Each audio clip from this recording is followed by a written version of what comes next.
Selamat pagi anak-anak. Dalam video kali ini kita akan belajar tentang struktur bumi dan perkembangannya. Capaian pembelajaran kali ini adalah pada akhir fase D peserta didik mengelaborasikan pemahamannya tentang posisi relatif bumi, bulan, matahari dalam sistem tata surya dan memahami struktur lapisan bumi untuk menjelaskan fenomena alam yang terjadi. Tujuan pembelajaran kali ini, yang pertama, peserta didik mampu untuk menjelaskan teori pembentukan bumi, yang kedua, mampu untuk menjelaskan struktur bumi, dan yang ketiga, mampu untuk menjelaskan siklus air. Ada yang tahu bagaimana bentuk bumi yang kita tinggali? Yap, bumi berbentuk bulat. Aslinya, bumi tidak benar-benar bulat seperti bola, tapi bagian kutubnya agak mampat dan bagian tengahnya agak mengembang. Lalu, apa saja sih komponen yang menyusun bumi? Jadi, komponen penyusun bumi itu ada 3, ada atmosfer, litosfer, dan hidrosfer. Komponen yang pertama adalah atmosfer. Atmosfer adalah lapisan gas atau udara. Gas yang paling banyak ditemukan adalah nitrogen dan oksigen. Oksigen ini penting sekali untuk kita bernafas. Sisanya adalah gas karbon dioksida, ozon, dan lain sebagainya. Atmosfer dibagi menjadi 5 lapisan. Yang paling bawah adalah lapisan troposfer. Troposfer ini tempat terjadinya gejala cuaca seperti hujan, petir, dan angin. Yang kedua ada lapisan stratosfer, di mana pesawat biasanya terbang pada lapisan stratosfer. Selain itu, di lapisan ini juga terdapat lapisan ozon yang melindungi bumi dari radiasi UV. Kemudian yang ketiga ada lapisan mesosfer. Pada mesosfer ini, meteor yang menuju bumi akan terbakar habis. Kemudian yang keempat ada termosfer, yaitu lapisan yang sangat panas.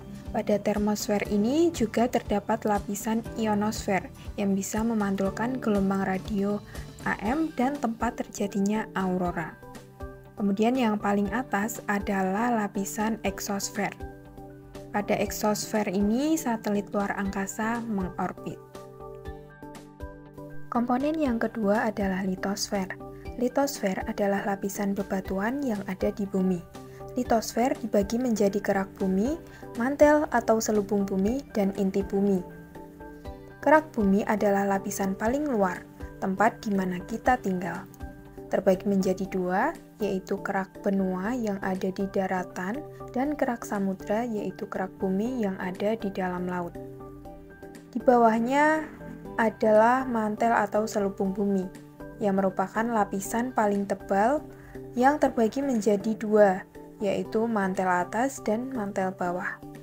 Selanjutnya di bawahnya lagi ada lapisan yang paling dalam, yaitu inti bumi yang sangat panas. Inti luar bentuknya cair dan inti dalam bentuknya padat. Bagian inti dalam inilah yang menyebabkan rotasi bumi dan sifat magnet bumi. Kerak bumi dan lapisan atas mantel bumi terbagi menjadi beberapa bagian. Bagian ini disebut dengan lempeng. Lempeng bersifat plastis dan dapat bergerak di bagian ini. Ketika lempeng bergerak, akan terjadi interaksi saling menjauh dan memisah. Selain itu, lempeng juga bisa saling mendekat dan terjadilah tubrukan.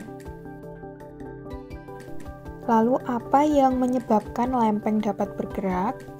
Ya, pergerakan lempeng disebabkan oleh perpindahan panas dari inti bumi ke bagian mantel bumi.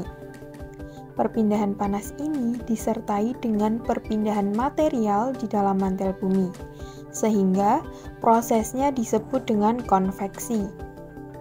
Inti bumi yang sangat panas dapat memanaskan material di bagian mantel bumi. Nah, karena panas, material tersebut menjadi lebih ringan dan akhirnya naik ke permukaan mantel, di dekat lempeng. Di permukaan, material kembali menjadi dingin sehingga kembali turun ke dasar mantel. Perputaran material ini terjadi secara terus-menerus sehingga lempeng yang mengapung di atasnya juga ikut bergerak.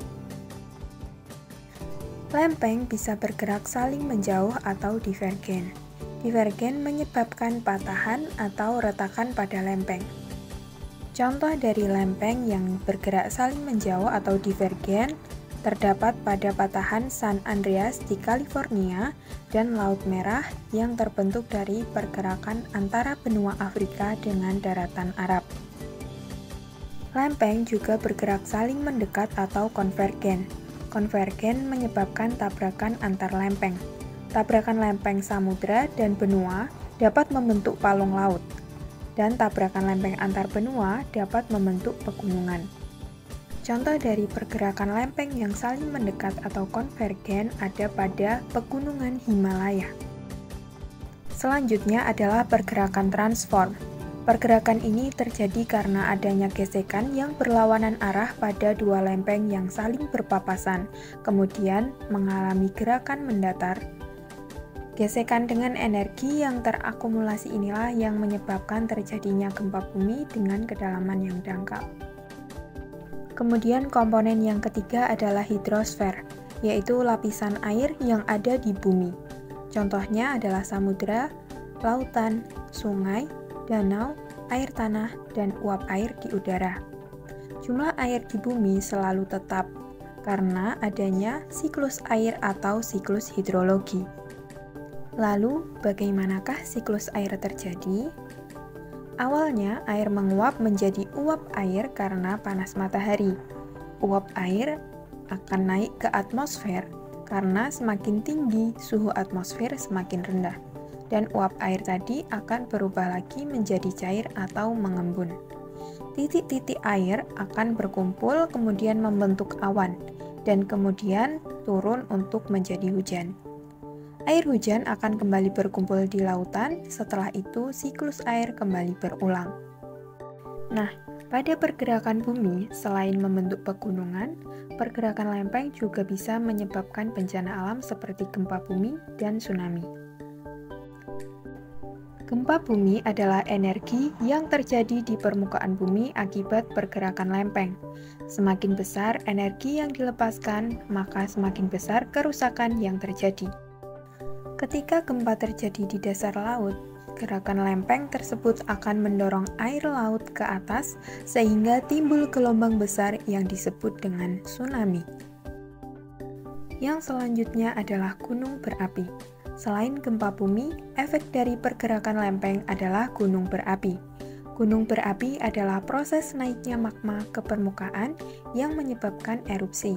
Saat terjadi erupsi, magma dan material lainnya dikeluarkan melalui kawah gunung berapi. Cukup sekian video kali ini. Semoga bermanfaat. Sampai bertemu di video selanjutnya. Bye-bye.